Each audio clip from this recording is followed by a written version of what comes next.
I gave people all the stuff they really needed. Social Security checks, utility bills, TV guide. I want a TV guidance counselor. TV guidance counselor. Staying up to watch all night, and everything's gonna be alright with my TV guidance counselor. Hey everyone, welcome to TV Guidance Counselor. This is Ken Reed, your TV Guidance Counselor, here to talk about classic television using back issues of TV Guide magazine from my personal collection as the inspiration for our conversation. And this week is a fun one. They're all fun ones, but this one is particularly fun. My guest is Ricky from the YouTube channel All Sorts of Words, and I discovered Ricky because of the Lunch Money Comics YouTube channel, which I enjoy. It's a local Boston area. I think he's in Connecticut, actually. Guy who buys comics at flea markets, but he had Ricky a little crossover in his show, and Ricky's based in Maine, and I thought he was very funny and very smart and knows his stuff, and I enjoyed his channel, so I asked him to be on the show, and that's exactly what we did. I put a link to Ricky's YouTube channel in here. It's All Sorts of Words. If you like comics, like oh man, allergies or something. If you like comics or pop culture stuff, it's a very fun channel. He posts about once a week, I think usually on Fridays, but I would recommend it. If you like this channel, you will like his channel. If you like this podcast as well, feel free to subscribe to my YouTube channel, TV Guidance Counselor. I'm posting more stuff on there. Let me know the kind of things you'd like to see. Try to do more videos on there. Or if you have some extra cash, be a patron. Go to patreon.com/TV Guidance Counselor. $1 a month is a huge help. $5 a month, you would have gotten a PDF today of the exact issue of TV Guide that Ricky and I look at with George Jetson and 7 and 9 on the cover, so you could follow along, play along with the show, and people seem to enjoy that, so you would too. You can email me at tvguidancecounselor@gmail.com or ken@icanread.com if you have any questions about that stuff, or you need links, or you just want to tell me how you're doing. But anyway, I know you're doing great because you're going to hear a really fun episode. So please sit back, relax, and enjoy this week's episode of TV Guidance Counselor with my guest, Ricky, from the YouTube channel All Sorts of Words. TV is my friend, and it has been always there for me in time of need. Live via satellite from the wilds of Maine, Ricky from All Sorts of Words. How are you, sir? Hey, girl, hey. I think that's the first time I've been greeted that way. I enjoy it. It never ceases to elicit at least a chuckle. Like every old person's like, "Huh, that's great." Every young judge, young people don't expect it. Police officers, it's always great. Hey, girl, hey. Yeah.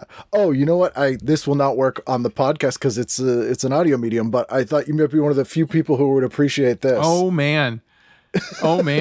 I literally, so I didn't know if you did anything with the video, so I literally brought like a bit to show you, like, here's the DVD, but this is the original comic. This is what it looks like, because a lot of people don't know. Yeah, 2000 AD. Yeah, but no, a lot of people, like, maybe your audience wouldn't know, you know what I mean? But I brought, like, the Vampire comic in the movie. We're talking Judge Dredd, and I was showing Ricky my Reed, custom Judge Reed badge that I have. I need to get something like that. Oh, man, if you're a Judge Dredd fan, which you are, which I'm telling the listener, not you, this would be quite a way for you to find out that you're a Judge Dredd fan. Excuse me?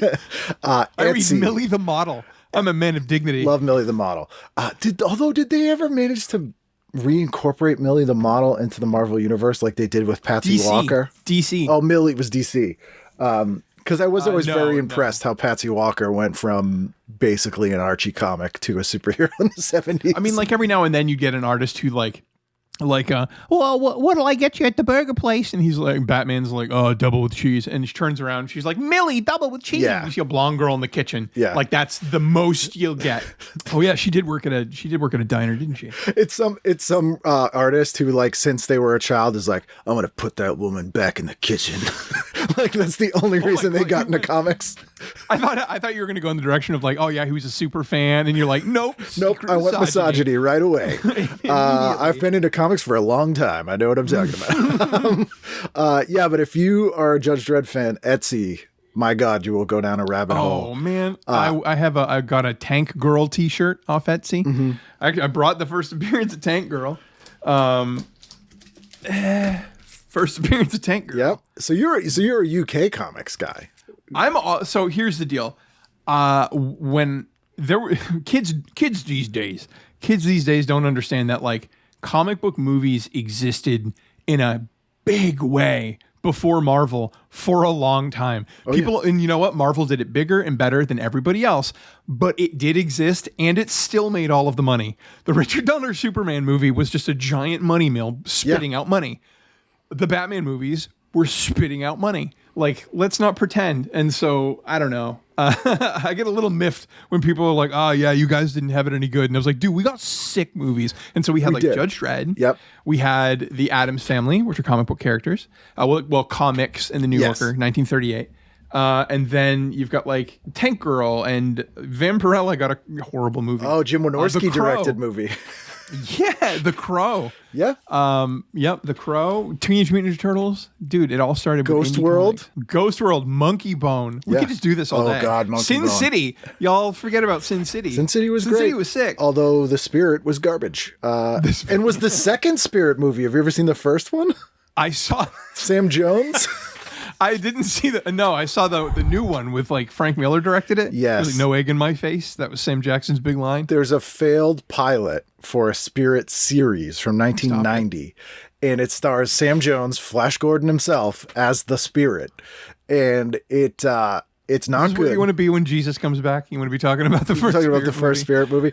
It's not great, but the Phantom. They did give him the full like blue suit, blue glow, like he looks right. Yeah, Billy Zane was the Shadow with Alec Baldwin. Oh, that's right, homie. They're just. But the point is, they're so good. Howard the Duck. Howard the goddamn Duck. Howard the Duck is Marvel. Okay, this is a weird coincidence. So this is Men in Black #1. Yep. In this one, Chris Rock is on stage at the Academy Awards and he makes a joke and all hell breaks loose. That's it. So they adapted it into much later. Your audience might not know that that's where it came from. Yeah, I mean, did Dark Horse do Men in Black at one point? The Mask. Yep, I do have The Mask as well. Yeah, Hellboy. Oh, yeah. Ed Solomon's been on the show, the writer of the Men in Black films, and Bill and Ted. That's sick. The Addams Family movies mean a lot to me. So Barry Sonfield. Oh yeah. I like the Addams Family movies mean a lot to me. They like got me into horror as a kid. You know? Oh what I mean? Really? Because you're younger. Like than me. I was a scaredy cat. Yeah. Everything scared me. I would watch. I wouldn't watch wrestling because they would. I thought when they were giving their promos, they were threatening me. So, I'm gonna break into your house and I'm gonna find your mom and I'm gonna kill you. Because it is one of the few times they're staring right into the camera and threatening. And my brother used to hold me down and make me watch them. It was horrifying. How brotherly. So like, oh yeah, dude. So then I was 6 years old, born in 85. So 91, I was 6 years old and I have vivid memories of going to that movie. And just like, it was the first thing of horror that I let into my life. You know what I mean? And so like it just opened up this like affection, but I didn't realize until recently. So like I'm a big comic collector, right? And so in the comic collecting space, the big thing is the first appearance. Mm-hmm. It's the big thing. Action Comics #1, Amazing Fanny 15 for Spider-Man. So I was like, I got curious and I was like, I'm going to look into the Addams Family and where they came from. And turns out they were cartoon like Far Side jokes in the New Yorker. I didn't know any of this. And then I start looking at it, and it is exceedingly rare. And I'm like, okay, that's cool too. I like collecting rare stuff. That's fun. But also, nobody knows about it. Yeah. And so the market is either one or none. Yeah. And so the research isn't there either. So it's not readily available. Like you can't Google like this guy's first appearance and it'll show you. So like you got to do some hunting. So I'm just like having a blast like hunting Addams Family stuff right now. I love the Addams Family. Yeah, Charles Addams stuff's so great. Like I don't think he gets enough credit for the sort of, I mean Edward Gorey as well, but like sort of the cute goth thing that sort of become the norm post millennium. I mean, say it, Tim Burton. Yeah. Of course. Yeah. But it's Charles Addams and Edward Gorey and nothing else. Okay, but that loops into something we were talking about before we went on camera. When we were talking about our names, and like, I go by Ricky, you go by Ken. You're not Kenny, you're Kenneth. No. Everybody calls him. I have to give him. We have to put respect on him. Everybody calls him Charles Adams. Yep. He signed like 90% of his stuff as Chaz. Of course. He went by Chaz. I'm sorry. We just talked about how to. No, it is funny. It's always weird when like someone's professional name is not what they use ever, but they go by that because there was like someone else in the union or something like that. Sure. Or, it's usually actors. Like when someone's like, well, when I worked with Bobby, it's like, oh, you mean Robert De Niro? Bobby said to me, but like, yeah, he's not going to go by Bobby. Bobby DDs. Yeah, Bobby D's. Bobby double D's because he is Yeah. stacked. I call him bodies because he's got so many in his closet. They gotta shoot around him because man, yeah, it is very weird. But yeah, so I'm also a lifelong comic guy. It's been very strange to me because I'm 5 years older than you, to see the shift though. So we did have those movies when we were growing up, but they were kind of few and far between, to be fair. Sure. And they were still somewhat niche in that they were trying to appeal to people who didn't read comics or didn't know anything about comics, to the point where if someone had no idea it was based on a comic, that they like felt like they had done their job. Right. Nailed it. So it was very weird to see that become sort of the mainstream, which is weird. I always kind of joke, but I'm serious in that it was around the turn of the century that I started seeing women go to Comic-Cons. I was like, wow, this is great. Like, this was not how it was. Like, we used to curse our interests. And when I would go to cons as a kid, it wasn't fun, but you were compelled to go. Because it was the only place you could buy a lot of stuff, and it was just miserable. Do you want to buy dudes. really rare comic books? Yeah. Sure, you have to hang out with these guys. That's the monkey paw. Yeah, you gotta hang. The finger goes down in the paw, and then you gotta hang out with them. Always smelled like Italian subs. And they were so mean. And they would always be assholes. They were so mad they were Terrible. there. Yeah. You don't know shit. Oh kid. yeah, it was right in your face. It was bad. And I remember Todd McFarlane was the very first comic creator I ever saw at a convention who charged for autographs. Oh, see, here's the deal, folks. People think it's awkward because you're paying, but what it is like you get an extra connection to it. So that's all geeks do that collect stuff. We just want to like connect threads to the things that we love. Right. It's a memory of meeting the person rather than Yeah, and like every time I see the movie, it's a little brighter. You know what I mean? Yeah. Like it is what you have this connection to it, and you feel it. And so that's why we go after first appearances too, because you feel like a sense of ownership over the character when you get a first appearance. So the first appearances of the Addams family that I've been able to track down, I have Wednesday, Gomez, Thing, It, Lurch, and Granny Frump. I'm missing Pugsley and Morticia, and it kills me. It's funny that they didn't, like, people wouldn't know that they weren't just all introduced whole cloth, like, here's the clan. It was like, here's... Sure. Well, okay, so they first appeared in 1938. The final appearance is 1964, which was Cousin It. But in that entire time span, until Cousin It in 1964, none of them were ever named. And Cousin It was only named as a joke. It's him, and he's holding a phone, and he says, yes, this is It speaking. That's the only time, and it's not even capitalized, so you could argue it's not even his name, but obviously it's the hair monster. But in the drawing, it does have an arm. But what I'm saying is, like, for that whole time, like, none of them even had names. They weren't even named until the television show. That's when they got their names. My maternal grandmother came from a large, twisted Irish Catholic family, and one of her brothers, I think, became homeless and was a weirdo, and we would see him occasionally in Boston, and I never knew his name because literally everyone in the family called him Cousin It. That's so mean. He tried his best. Yeah, I literally don't know the man's name. So it's interesting too. You bring up an interesting point with the Addams family giving the names of the characters. Like, people forget how influential. Like, now, how will I frame this? Now when people complain about the movies changing stuff because they'll like change the comic to match the movie or suit or whatever, I'm like, dude, they've always done that. Kryptonite's from the radio show, you know, Jimmy Olsen's from the TV show, whatever. Like, he didn't fly, and like all that stuff has been incorporated because of various media over the years. Like, it's you know, Harley Quinn's from the animated series exclusively. Like, so Batgirl for the Adam West show, they told the writers, we want to introduce a female Batman character, and so they came up with the idea themselves, and so they did release the comic first, I think, for dignity, because they even knew, like, we want the comic out as like a promo for the show, because really the show was making them money, of course. So they wanted the comic to serve it, so they're like, put her in the comic. But now we would call that like an honorable decision, like, no, at least they tried to put her in the comic first. But with them, it was just like financial, totally, like, they didn't respect you. They just thought they could make more money. Of course not. I love the Spider-Woman story about why Marvel has a Spider-Woman, because Filmation Studios, Filmation did He-Man and like all the stuff people know, but they're pretty bottom of the barrel. Although they were the first studio to get a DC license for the terrible 60s DC superhero show. Oh, is that Super Friends? Pre-Super Friends. They did Super Friends, but they were like 60s Filmation like shorts of Aqualad, and like they're terrible. They're terrible. But they had a show, some terrible night show on like 77 or 78 that was like the Tarzan gang, or I don't even know what it was. But it had a segment of Spider-Woman, their version of Spider-Woman.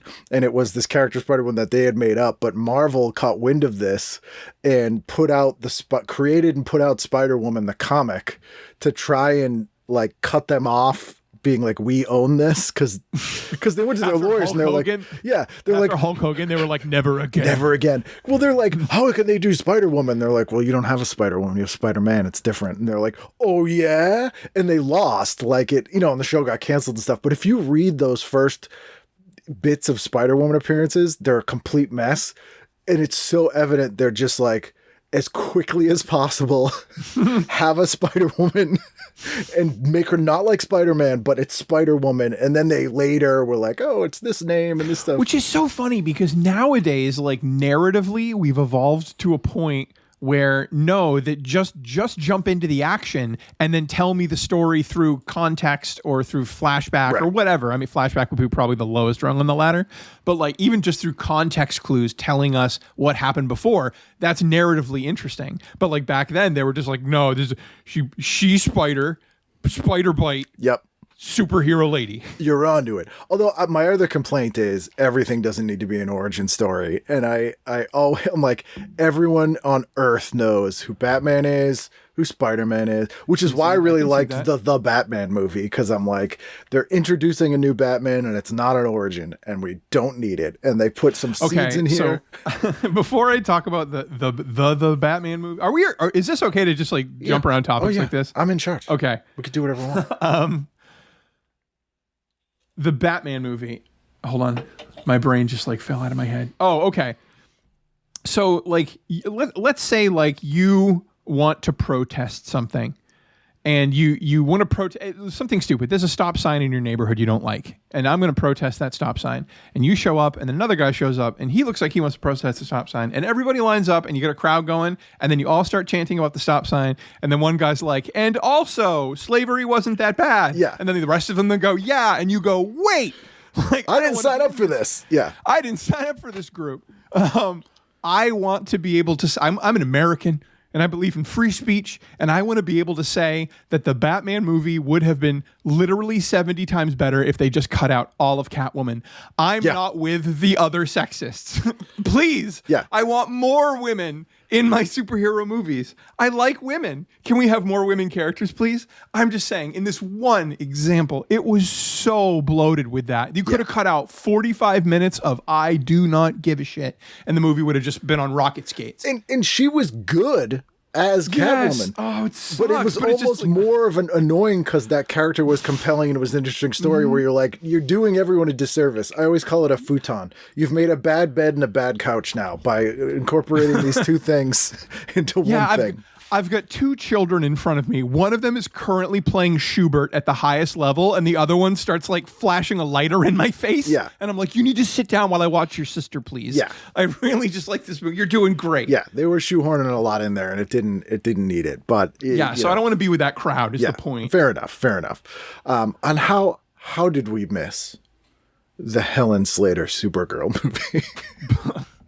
Because they didn't show up for it. Why would we show up for it? Oh, magic. There's a lot of magic in that movie. I just remember there being like a lot of, okay, and this is, I haven't watched since I was a child, so I can't say like analytically, but the feelings that I got is at a very young age, I was exposed to like a sexuality in that movie that I wasn't ready for. Yeah. And so like I was watching Superman, and those are really fun and beautiful movies.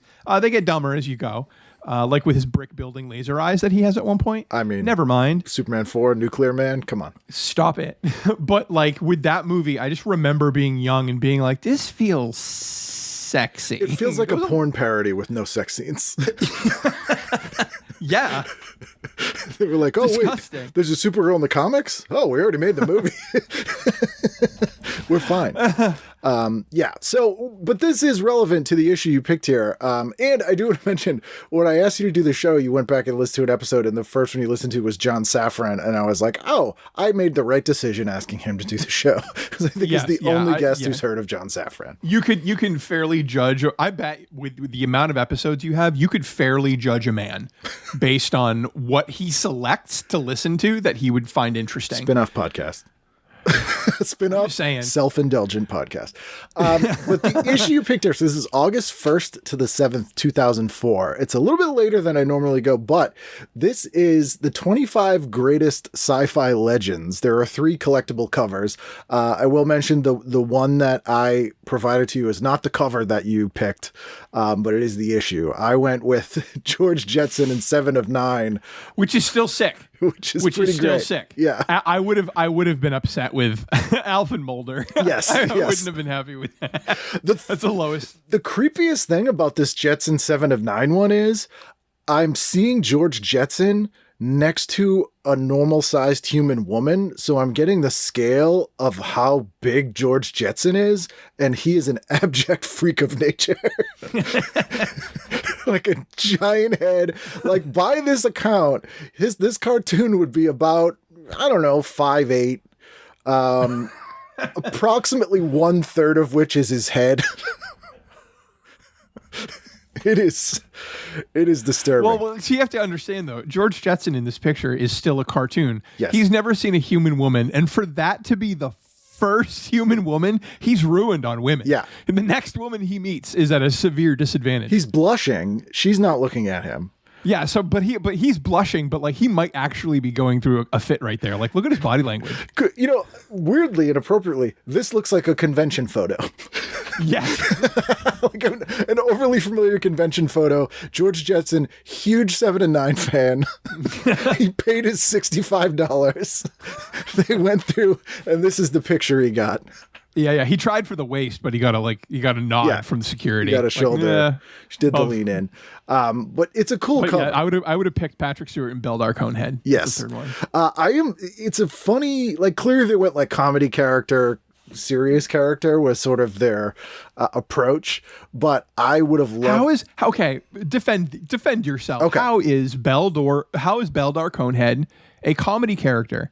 If you take out all of the wacky music and you just watch that movie sober as a judge, he's just like it's just an immigrant story. But it's just an immigrant. So he says things funny. So like, is it touchy? Because like we're just kind of making a new immigrant that we can make fun of because it's not okay to make fun of immigrants that we know about. So side note, I used to do a bit on stage saying that if aliens landed on Earth and the government needed to create racial slurs for them, they would hire my family.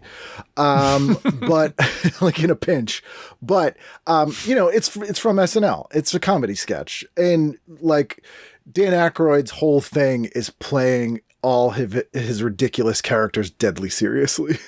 Like I can think of almost none that he mugs. Like he is, no matter how weird that character is, he is very serious about it. I love Coneheads. So for Halloween, I was like, I'm going to watch a bunch of Alien movies. So I watched, that'll be a theme this year for Halloween. So I did Aliens, you gotta. Mars Attacks, Evolution. Oh, yeah. And Coneheads. Evolution, the American Yes. Pie of alien movies. Yes. Yeah. Yeah. And it has the guy from like the Mountain Dew commercials Yep. in it. Yeah. And it, you know what? Wasn't terrible. Yeah, I should give it wasn't another terrible. chance. I hated the poster so much, but Coneheads is one of the best SNL movies. In the point, I would put it in the handful of good SNL movies. There's like 3. It's Pat just because I love Dave Foley. Yeah, I mean he is great in it, but that movie's pretty bad. Stuart Saves His Family, watchable, but not a great movie. And don't even get me started on Night at the Roxbury. No. But Coneheads was sort of completely overshadowed by the soundtrack. So this was in like the wake of, it was the soundtrack that was everything. For a lot of people, Batman was just Seal's Kiss from a Rose. And for a lot of people, Coneheads was the terrible Red Hot Chili Peppers song Soul to Squeeze. I had the Beavis and Butthead movie soundtrack. Oh, well, that was good though. That had Come to Butthead. Stop. It had On the I Got Inhale. You, Babe of him and Cher. No, see, Coneheads. That's for the movie though. I'm looking for the music from the motion picture soundtrack. That's what I want to see. It has the Soul to Squeeze. Tainted Love, No More Tears. Who's covering Tainted? Is it a cover of Tainted Love? Soft Cell. Oh, okay. REM, It's a Free World. I don't know, man. You're looking pretty flimsy on this one. Just telling you, the Red Hot Chili Fight the Peppers Power by Bare Naked Ladies was the single of Bare Naked Ladies. Ugh. Their live album is one of my favorite CDs ever. For me, I'm like, Bare Naked Ladies is for people who didn't do well on the SATs, do well enough on the SATs to like They Might Be Giants. How dare you? I'm a music snob. And I will am forever an educated gentleman. I will forever talk about how bad the Red Hot Chili Peppers are when I say they literally had a single whose chorus was bing dang dong dong ding dang dong dong ding dang. That's art. Yeah. Yeah, I'm sorry. Did you not like doo-wop? Are we going to throw doo-wop out? I'm not a huge doo-wop guy, Dingo dong ding blue moon. but I would There's a lot not of ding put dong dings in there. the Red Hot Chili Peppers in the in the You know what? history of doo-wop. You heard it here first, folks. The Red Hot Chili Peppers are in fact doo-wop. Yeah, it's new doo-wop, N-U. New-wop. Umlauts. Ooh, with a U. Doo-wops. Doo-wop. And oddly, that's what my uncles called aliens from space that came here when the government hired them to come up with racial slurs. Oh, that's so awful. Yeah, so that was huge though. That Red Hot Chili Peppers song was massive, and that was what everybody knew that movie from, and it outlived the movie, which did not do well. But in hindsight, that movie was sadly way ahead of its time because it is about immigration and America and the hypocrisy of people with how they approach immigration, and it's great. Yeah, because every time they go to the offices and they show like the guy scheming, the hallways are full of people. Yeah. They were like, we don't want this to just be like a little office scene. Like they won't have any part of it. They'll close the door, but there will be 40 people in the hallway. I like that movie a lot. Yeah, it's underrated. And I think it's But I just watched the 2 Addams Family movies with my wife. I convinced her. I haven't watched them since I was a kid, but I'd watched them so many times that as an adult, after not watching them for like 15 years, I still knew certain lines. It like comes out like the lyrics of a song in your head. It's the thing I love about Addams Family, because it's always like Addams Family, Monsters, Bewitched, I Dream of Jeannie are always kind of pitted against each other just because that's how life is. And Monsters looks really cool. Addams Family is amazing because the Munsters is a standard sitcom with monsters. There's nothing, the fact that they're monsters has nothing to do with the show. The Addams Family are bizarre weirdos with fuck you money, and they love it, and it's weird, and it's just so, and the show was fantastic at minutes. And they love each other. Yes. They love each other.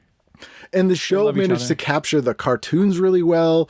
Even the 90s cartoon was great. That I think came out in probably 94 after the movies, where we got the only toy line we got was based on the cartoon, but the cartoon was good. The cartoon the Gomez was the same Gomez from the show. Yeah. The 64 show. Which is pretty fantastic. So I mean, yeah, people are talking about X-Men 97. They did it way back. Yeah, hell yeah. I can't believe I just said hell yeah. That's very unusual for me. You felt it. So also said it with your chest. Want to point out in 2004, the cigarette ads are gone in TV Guide. So I always like to see what they replace them with. And the Trim Spa, baby. Trim Spa's in here a lot, including a very sad Trim Spa ad with with Nicole. Why am I forgetting her name? Anna Nicole Smith, which is very sad. But the very first ad in here is for a Lysol Ready brush toilet bowl cleaner. And I love it's a really bad ad. This thing looks like a dildo. Like, I'm just going to say it. It looks like some kind of massager. And it's squirting stuff out of the end of it and into a toilet, and it just says, blows other brushes out of the water. In a post Dan Schneider world, we're not allowed to have these. No. Like we're seeing these now. Like this is rough. This thing is like, this is very Freudy. Like they had to have done this ad on purpose. And it's angled at Tom Cruise. Yes, it is. Yeah, it is. Or you know what? It's coming out of Tom Cruise. Yeah. I'll give him credit. And he looks shocked. It's actually coming out of Tom Cruise. He looks shocked because this week there's a Tom Cruise E-Entertainment special on the hot list. So 2004, I just moved back to the U.S. I was living in the U.K. And so I had sort of been pulled out of pop culture here for like a year and thrown back in 2004. And there was a lot of weird stuff that I was like, what the hell is this? Because reality TV had way taken over, including Tuesday of this week, MTV's first ever reality awards is on. Not the reality TV awards. They called it the Reality Awards.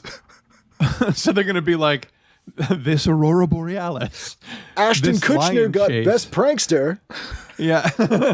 this lion chase. Yes. Oh. It was fantastic. Okay. Then we have a weird a drug ad in here. I'm still not even sure what drug it's for. I think it's just for GlaxoSmithKline Drug Company. But it says, when we started developing this drug, my son was in diapers. When we finished, he was in high school. And I'm like, are you? Yeah, but does it work? Am I like, how am I supposed to take that?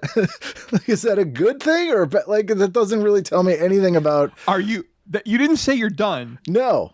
And also, you didn't say how old your son was. Like, from diapers to high school, yes, that could mean that he's aged 15 years, but maybe not.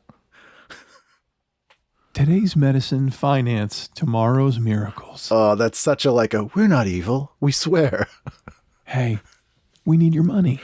Hand it over. I forgot this was the year that Ken Jennings won the $1 million on Jeopardy. So he's been in our life for 20 years. Wow. As the Jeopardy guy, which is insane to me because 2004, we'd go back to like 84 when I don't even think Trebek was even hosting the show at that point. I gotta say though, I kind of love that the show was taken over by the guy that wrecked it. Yeah. You know what I mean? Like, I think that's pretty sweet. He killed the lion and now is wearing its mane. He broke it. He bought it. Yeah. Oh yeah. And they have a pretty cool, like, little historical article in here about other all-time high dollar winners from other game shows. So we got Tom McKee, who won $312,700 on Tic-Tac-Doe in 1980 with a 43-game streak. Jesus. Yeah, no. He had to show up for that $312,000. And then he had to work. They're like, what'd you buy? What'd you splurge with the money? And he bought a house. It's like groceries. Yeah, just living a new heart. And then they have this guy who won $100,000 on Jeopardy in 1992, who must have been pissed at Jennings. But his name is Lasik Palawalits. Ugh. And it says he's referred to as the Michael Jordan of game shows. And I guarantee you he's not. No, he told them when they called him. Yes. For a little bit of info on how he's doing. He is not the Michael Jordan of game shows. He purchased... Well, some people say. A lot of people call me. He purchased a vacation home in Flagstaff. Okay. And he had like $80,000 left over. Yeah. Then we have a $2.18 million winner. So putting Ken Jennings to shame, even though no one knows this guy's name, Kevin Olmsted won $2.18 million on Who Wants to Be a Millionaire in 2001. He was an environmental engineer, and the splurge, a millionaire-worthy home entertainment center with, sit down everybody, he won $2.18 million and he bought a 55-inch screen TV. He bought a viewfinder. I'm basically watching. I'm looking at Ricky right now on my computer screen, which is about the size of the TV this $2.18 million guy bought. That's a 68-inch on a swivel. Yeah, on a swivel. His thing probably weighed 780 pounds. and he probably paid like 10 grand for it or something insane. Okay, amount. but for real, if anybody looks at this picture of this guy at the top, you'll be able to tell me this. He looks like the actor from Pursuit of Happiness who gives Will Smith the Rubik's Cube in the car. Yeah. Who is that actor? I cannot think of the name of the actor, but you it know does his look face, like, though. Yes. That guy who's been in that thing. Yes. He also looks a little bit like Skippy from Family Ties. He would be a good cast for Meatloaf. Yes. Stephen Tobolowsky, kind of ish, but a little younger. He's also got the monochromatic tie thing because he was trying to kiss up to Regis.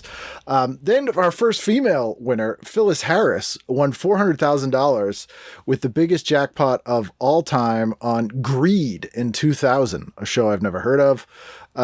She refurnished her house with the money. Gangster. And then, of course, at $1.765 million, David Legler won this on the show 21 in the year 2000. He is a 33-year-old former submarine lieutenant Sick. who bought a trip to Europe with his wife. Aw, thank you for your service, David Legler. Yeah, David Legler. I'm like, I want more of the 80s people. Or was there only one guy who was on the show for 43 days? Yeah, this guy, 43, and you know what? You know that was like every 4 weeks they were filming an episode. Yeah. So he had to stay in the area. Yeah. He had to are they putting him up? Yeah, because they would do like 4 in a day or 5 in a day. So yeah, he was there for a while. That's still, no way. If it's 5 in a day, Yeah. he was there for at least 6 days. Anyway, like a week. He's there for a They week. took a weekend off. And then I only bring this up because there's a little article in here, TV News, and it says, hang time. For the season premiere of My Wife and Kids, Damon Wayans scored a slam dunk by coaxing good pal Michael Jordan to guest star. And I was really hoping that they would say that he is the Leszek Palawowicz of guest starring. But they didn't. You're absolutely right. They didn't go for it. Then we got He was like, oh shit, does he read this? oh my God. Starts doing his, Michael Jordan's in here. no, let me get my good shirt. I didn't know. Isabel Sanford died this week in 2004, who was Wheezy on the Jeffersons. So there's a little tribute to her in here. And this is a very special issue of TV Guide as well, because this was the last small format digest TV Guide before they started publishing it like a regular magazine. Interesting. That is interesting. It's the like first appearances, also like last appearances. Yeah, that's true. And last appearances usually are worth a fair bit of money too, because that's when people stop reading. Yes, that's why they canceled it. Yes, so they were printing the fewest amount at that point. Those later issues of Darkhawk. Hey, get your wallet out. Shut up.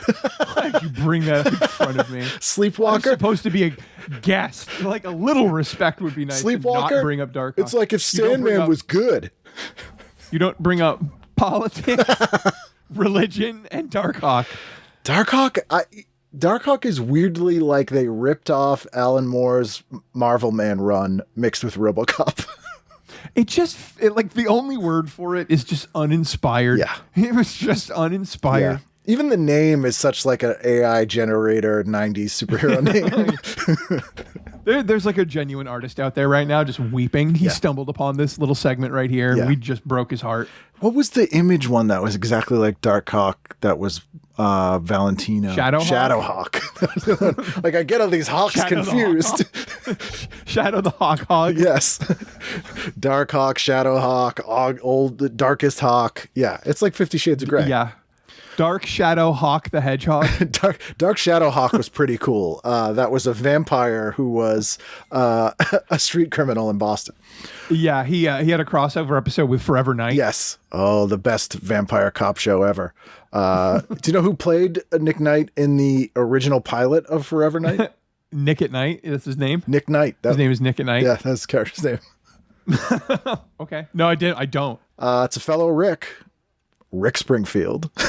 Oh man. Oh, he's stealing Jesse's girl for 200 years. And there's the Trim Spa ad. Poor Anna Nicole Smith. The first, I would say she's the first reality TV casualty. Like, reality TV 100% killed her. Oh. Man, I remember her just that the one memory I have of her is her being on the stand and like, so one of her kids that was, or one of the stepkids that was suing her said something like mean, or it was the lawyer, and she goes like screw you, Terry. Mm-hmm. Like, and it's just like so sad. Yeah. Like she meant it when she said it. Yeah. She was talking to him, and I'm like, oh, she's not having a good time anymore. God, no. Like, no. You got to be really rich and really famous for a long time, and then like at the end of it, like, oh, the monkey's paw's closed. Yeah. You're just paying for all of it. E-television made you hang out with Howard K. Stern, your lawyer. Oh. And then we get into the media, the 25 greatest sci-fi legends, and this surprised me. It was there's some surprising deep cuts in this. I don't know if you felt that way. Well, so now. Now a lot of these, I think, okay, here's the deal. You're a TV and movie nerd, so you know the deep cuts. What I'm saying is, for the lay person, like, Third Rock from the Sun would be a deep cut. Now. So what I'm saying is, like, right now, you're at a deep layer of fat, right. But like most people would feel it on the skin. Sure. But like Ultraman, like including Ultraman in a 2004, like dude, I loved Ultraman. I love Ultraman so much. I even love the Towards the Future Australian one, which was the new one when I was a kid. That was like the first one we got in America that was in English. And we got toys here that didn't have to be imported, and they were in the clearance section at KB, and it was great. But Ultraman's right there next to Captain Video. Which is kind of perfunctory that Captain Video is in there. We get the $6 Million Man, Doctor Who. This is right before the reboot of Doctor Who, where they mention it. They're like, who's next? Christopher Eccleston will star in new BBC episodes next year. They're like, it's coming back. And then they got a Dark Angel. Oh. That show was supposed to be massive. And it was not. Have you seen Dark Angel? As a actual not paying attention child. It is. Like, maybe it was on a couple times. It's nothing I invested time in. It's like a James Cameron parody. It really is. Gross. But not in a good way. The robot from Lost in Space, Sam Beckett from Quantum Leap, of course. The Coneheads are there, the MST3K. MST3K, mentioning them. But in 2004, yeah, they had been over for 3 years, I think the show was over. And yeah, but that they're thinking of stuff like that. Yes. I like that's I go like, okay, I like where your head's at. That's what you say to the student. I like where your head's at. That's right, because you're a teacher. I like where your head's at. This one I can't agree with. Duncan MacLeod from Highlander the series. I don't think so. I don't think so.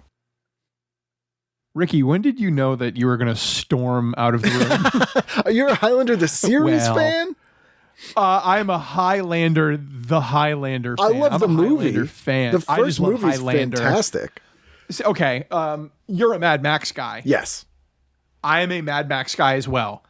I then turn to my girlfriend that I brought over to your house and I say, I'm also a Highlander guy. Yeah. Like that feeling of like people think it's corny, and there's a lot of corny. Sure. A lot of cheesy in Mad Max. It's the same thing, except the majority of Highlander is the show. But dude, we got a bunch of seasons. We got a ton of seasons. 7 seasons. In 2 movies that were in the animated series. Yeah, because they're really good at fan service. That's what a lot of people don't get. Like, if you love something like, I love the X-Files, because I'm looking at it, it's on the same page. If you love the X-Files, you can love the X-Files, but it's just the X-Files. It's in that world. Highlander makes movies and shows, and they love getting all of them together through plot devices. But it's a weird thing. It's always dumb, but like you still get to see them. You know what I mean? And so like you get more of it. It's weird to have as a franchise because the first movie is like 100% self-contained to the point where the plot line it basically locks you into never being able to have a sequel to that movie, and they kind of don't because part 2 was not even written as a Highlander sequel and then is weirdly glommed on there. And both cuts of that movie don't make any sense or tie into Highlander at all.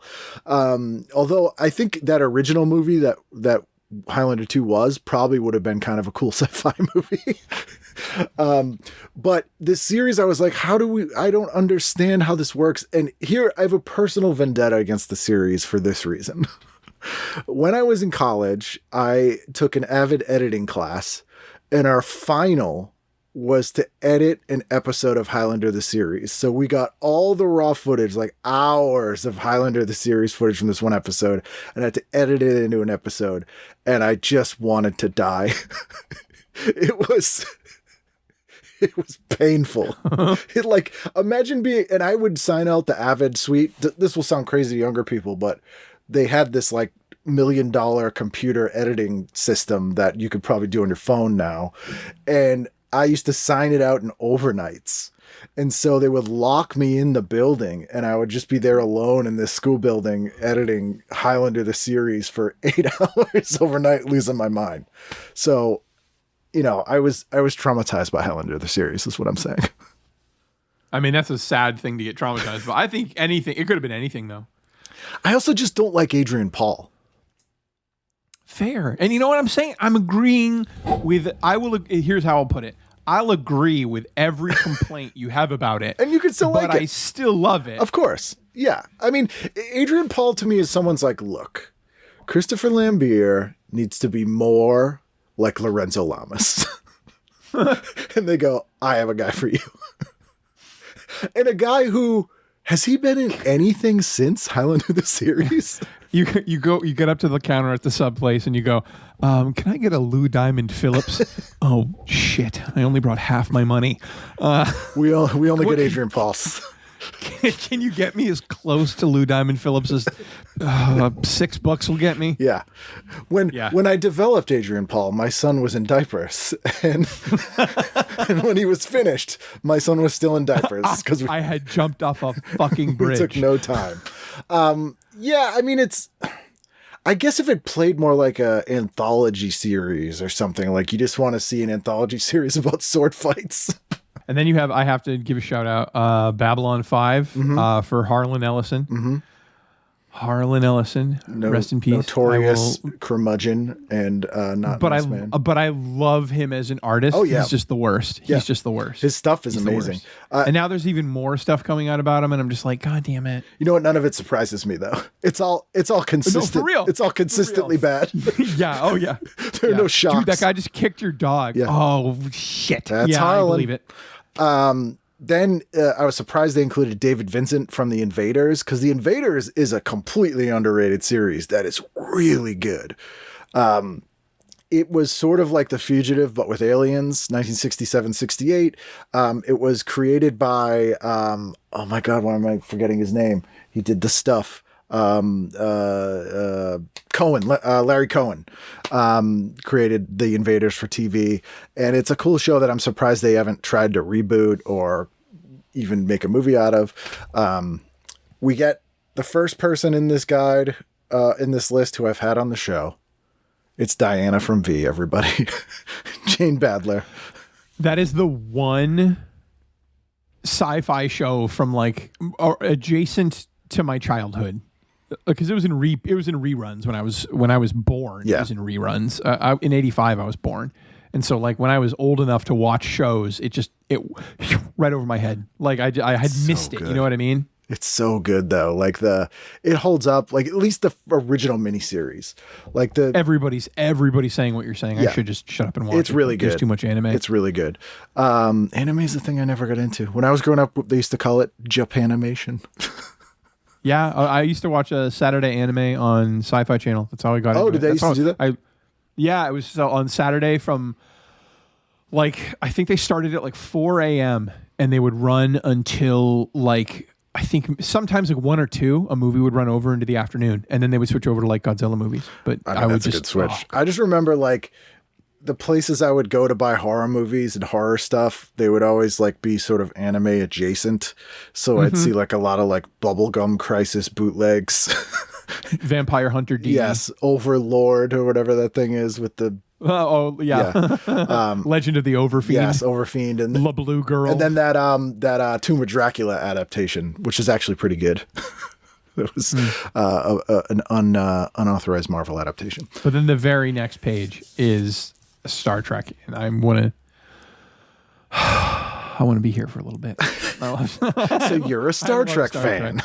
I am a staunch defender that Star Trek is the most important television show in humankind. It has everything. It has everything in it.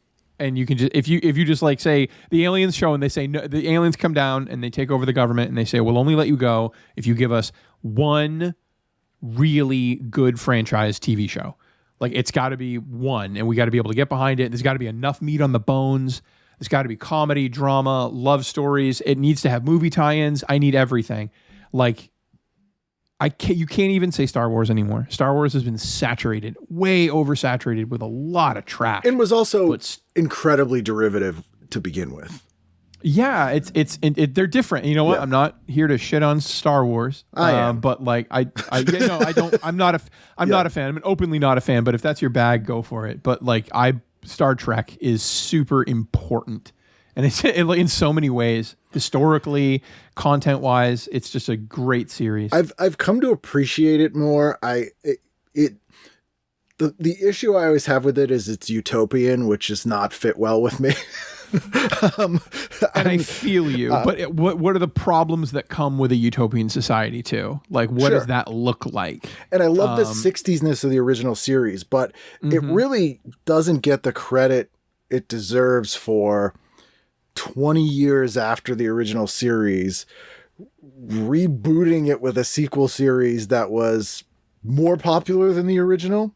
And even better in every way. And so many people that since I started doing the show in the last 10 years, which doesn't surprise me now, but the 2 shows that used to surprise me that all kinds of people would say they loved was Star Trek The Next Generation and wrestling. And it would come from like just people I never, ever would have guessed. And there was like, do you ever watch Star Trek before? Nope. Only watched Next Generation.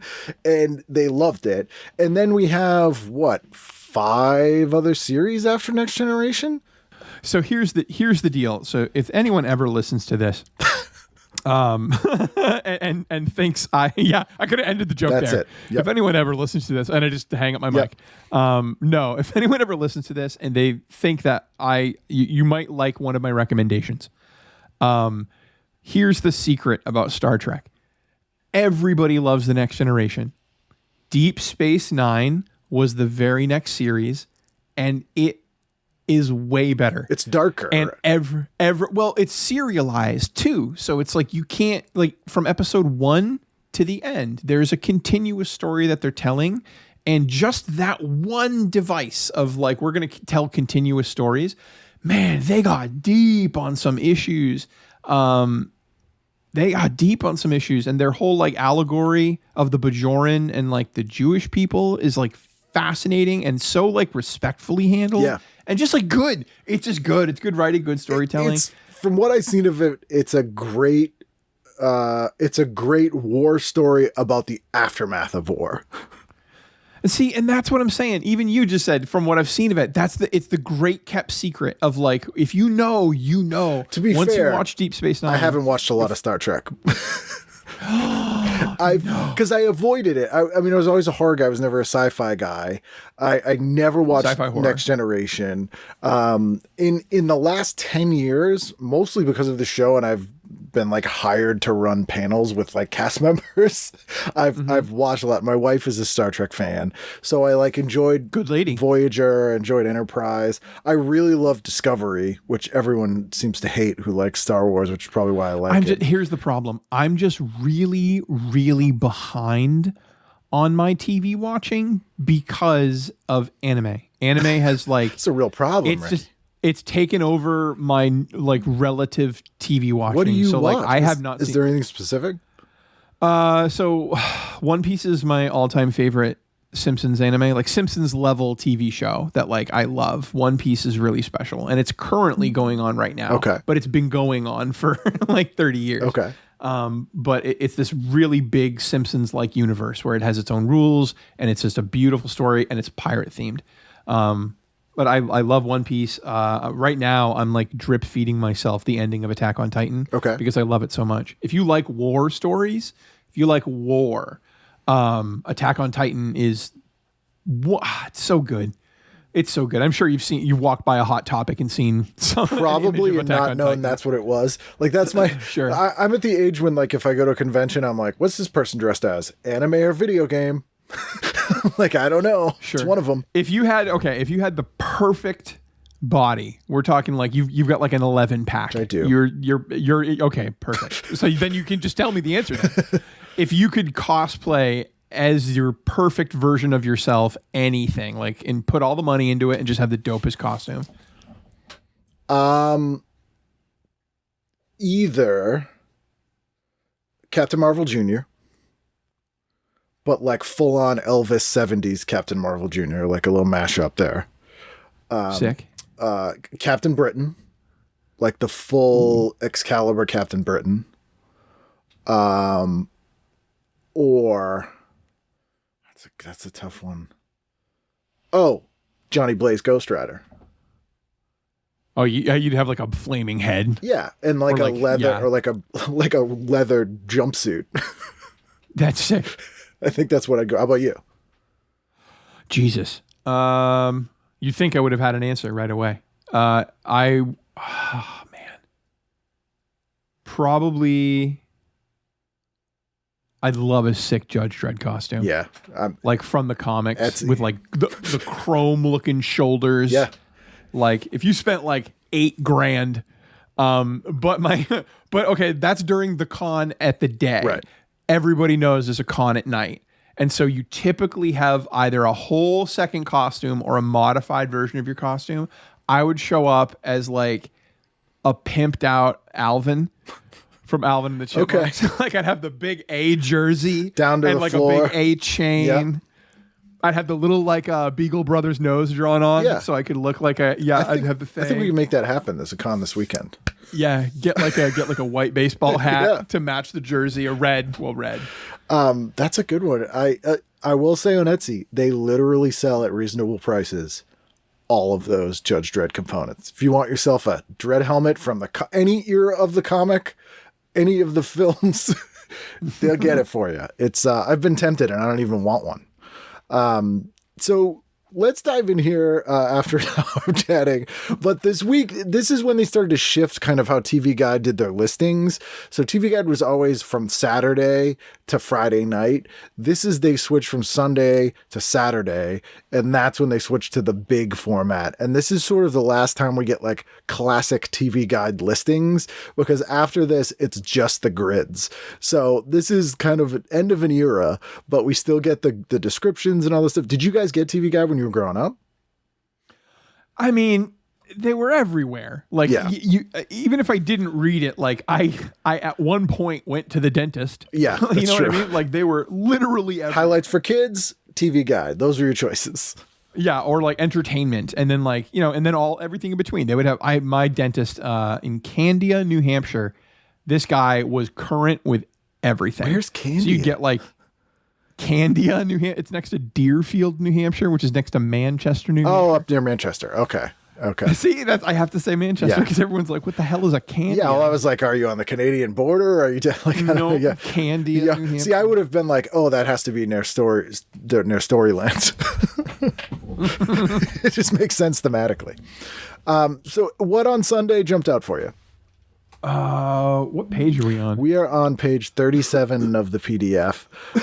There is a cool, speaking of the Munsters, and normally the stuff they advertise in TV Guide to buy is garbage, but there's a Munsters Halloween Village that you can order here, which comes with free figurines and accessories, a $60 value, and it costs 3 easy payments of $16.65 plus $6.99 shipping. That actually seems reasonable, but all you get is the first sculpture, which is 1313 Mockingbird Lane, and then every month you get a new piece of the village. Oh, you sons of bitches. But it looks cool. You get moving figures, spooky sound effects, eerie colored glowing lights. And it's a huge Halloween town. So they Department 59 is a company that makes a lot of like Halloween-y, Christmassy setup things that you can get, and they made one for the Addams Family, and I've been looking at it and just thinking about it with it, because I put my head on my pillow, just think about it. It exists, and the Simpsons have a cool Christmas one. So but then you're like taking up space. I promised my wife that's the deal. So this office, this is Neverland. I can do whatever I want. It can be wild in here. But it's at the border. There's that demon blood from Demon Night, Tales from the Crypt movie. There's a green seal at the door. Yeah, I always joke the rest of the house looks like an adult lives there. Yeah, I mean, I wanted to. She overruled me, but I wanted to put like a Kevin's room on the door, and just be like, just put my hand on it. No girls allowed. Have a moment. No girls allowed. Yes. So that surprised me. Normally it's complete garbage, but this is something I would actually consider buying. Okay, so on here, Rocky jumps out at me. I never liked it. Oh my God. What do you, I was, right, yeah. I don't like Stallone. I forgot. I don't like Stallone. You sent that in the email. And I don't like sports movies. And I know that's not a sports movie. Oh my God. Although I have gone to Philadelphia and ran up the Rocky stairs. Yeah, you have to. They moved the statue, though. So now you got to run up the stairs, take your photo, and then go see the statue in the park because they're monsters. There used to be a homeless guy who would hang out at the bottom of the stairs, and as people jogged up them, he would sing the Rocky theme and jog up with you.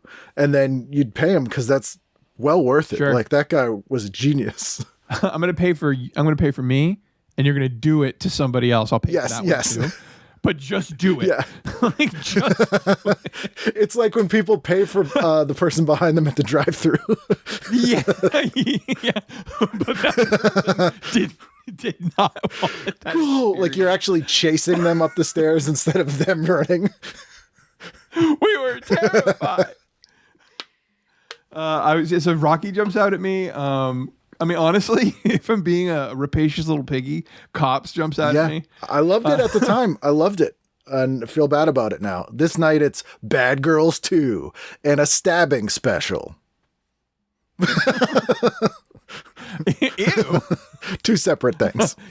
You did not sell it. No. FX is showing Marked for Death, one of the best Steven Seagal movies. It says Sarah Plain as in Sarah Plain and Tall, and Yes. I thought it said Sarah Palin. No, this is a I was like, that doesn't. This is a 1999 Hallmark version of Sarah Plain and Tall with Glenn Close. Yeah, see, I think I have a soft spot for Stallone specifically because you get the Rocky movies, but then you get Judge Dredd, and then you get Death Race Demolition 2000. Man, and Cliffhanger. Man, come on. Yeah, but you also get Over the Top and fun. Yeah, Tango and Cash and The Italian Stallion. You know, all those movies he made. Yeah, sometimes if I'm ever about to clean out my gutters and it's going to be like a rough day, I'll like turn the hat around and then I'll just and arm wrestle, eat my sorrow. Arm wrestle that thing right out of there. Yeah, rip all the vinyl siding off. Personally arm wrestle each individual leaf.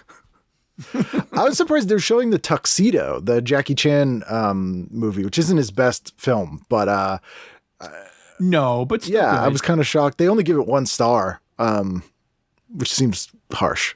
They give Daredevil 3 stars. Speaking of comic book movies, it's bad. It's bad. it's bad in a way that makes it like it's literally not even worth your time to experience. No. Like we all know that there's joy to be found in the ridiculous and the silly and the terrible, but like it's bad in a way that just like sucks the fun out of a room. It Like does. all of a sudden your friends are going home. Because I love Jennifer Garner. I'll watch her at anything. Although the Elektra spinoff is particularly bad. But the one interesting idea they brought to Daredevil that I'd never seen in the comics, and I'm sure someone will correct me if this was in the comics at one point, is that Ben Affleck's Daredevil, he sleeps in a sensory deprivation tank. Which I was like, that kind of makes sense. Yeah, no, and so Kevin Smith's involvement was because he had a run writing for Daredevil. So like they did pull a lot. And okay, so here's the thing. I'm a word nerd. Yes. I love words. And so there's a word that means greater than the sum of its parts. It's gestalten. Gestalten. It means, so when someone says greater than the sum of its parts, you can just say gestalten. You'll sound smart. But there isn't a word for weaker than the sum of its parts. It doesn't exist. I've been bitching about it for years. The word is Daredevil. I'm not smart enough. yeah. It's weaker than the sum of its parts. You love who played Kingpin? What's his name? Michael Clark Duncan. Lovely. Jennifer Garner, lovely. Ben Affleck, I'm sorry, I don't care. Lovely. I will say Ben Affleck, good Lord, the best Bruce Wayne. On film. Kevin Conroy is the best. Yeah, okay. General, I was about to say. But Ben Affleck, I was about to say. Far and away the best Bruce Wayne. Maybe Clooney is second. I have such a soft spot for Batman Forever. That's Val Kilmer. So like when people say Kilmer, like some people say Kilmer, but when people say Kilmer, what I'm really hearing is I love Batman Forever. Batman Forever is a love letter to the Silver Age of comics. And I think that he's good as Batman in it, but I don't like his Bruce Wayne. So that's what I'm saying. I think everybody has a soft spot for him, and that's why some people say him, because it really is a great Batman movie. Like there's room for different colors of Batman. Yeah. He doesn't need to just be this dark thing, and for most of his existence, he wasn't. He was really kind of silly. He fought aliens a lot in the 60s, a ton. That's why I like I was a Marvel kid growing up, and then kind of realized that DC had more legs, because the thing I liked about Marvel was the serialization and the soapiness of it, which makes it hard to read if you miss things or it gets trite. Whereas DC stuff, because the characters are all archetypes, you can have a billion different interpretations and takes on the characters, even at the same time, and they're all valid and interesting ways to tell the stories. So, like, Batman Brave and the Bold was airing at the same time as that The Batman Show, and, like 5 other interpretations of stuff in the Nolan movies, and they all kind of work together and don't contradict each other, which Marvel would not do that. So I mean, since we're bringing it up, and I'll be doing something with this film, even if you won't. This is Action Comics 252 from 1958. Is the first appearance of Supergirl. So the reason I'm bringing these up is because these 2 books are my favorite books that I own. And anytime I get a chance to show off to normies, stuff that they might understand. Supergirl, Yeah, and is it just your favorite because it's first appearance? So it's the first appearance of Supergirl. I like Supergirl. I like Superman. Yeah. I love Superman so much that you have to, when you love a character that big, you have to make peace with the fact that you're just never going to own their first appearance. It's just not going to happen.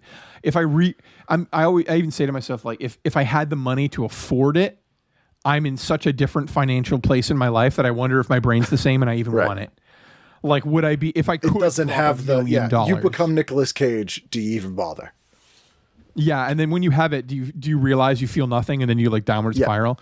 But when you're middle class and you buy books that are Superman adjacent that still other people don't buy very often, and you get these ones and you get stuff like Supergirl, but this is my favorite comic book in the whole wide world. This is Adventure Comics 210, 1955, first Crypto the Super Dog. I love dogs and I love Superman, and like It's such a rare book. It's like the population of people that have like graded them like this and put them in slabs are, I know it's under 100. It's like 92 or something. There's so few of them, but I just love Crypto's fantastic. I even like the Crypto cartoon was fun. Crypto's a fun character. I love the Superman animated series from the 90s by the Batman crew. Yes. And to what we were talking about earlier, they fix in that show like 4 of the story problems I had with Superman and improve it dramatically. Like making Brainiac from Krypton.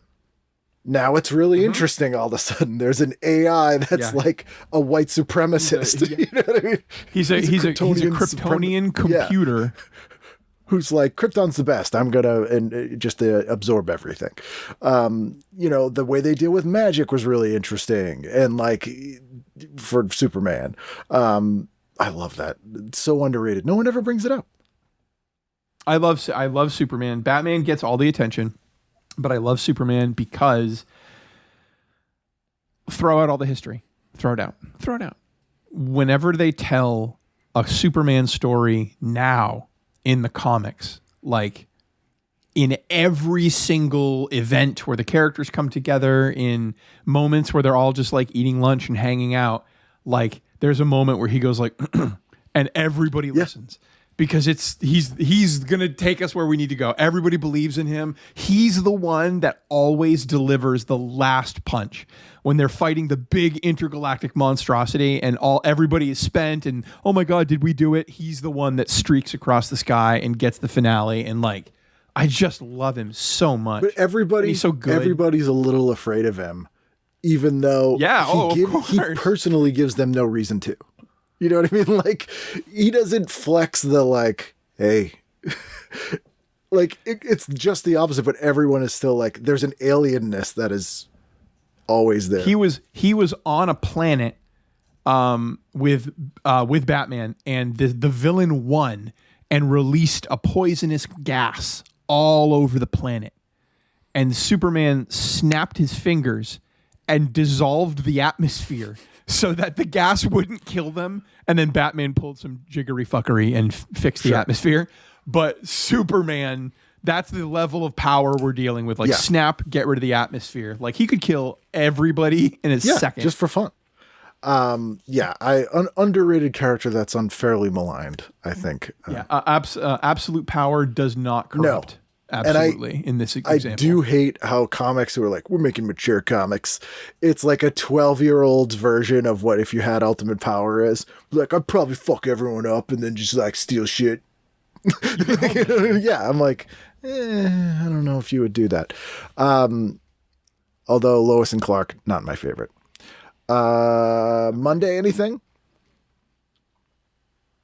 See, I'm so bad at reading like... We're on 38, right? Now we're on 45 because this is Monday. Oh, this is where they broke it up into weekdays. So this is prime time is on 48 for Monday. If again, Rapacious Piggy, Maury for sure. Maury for sure. I mean, you got to eat cereal to something. Favorite cereal? Oh.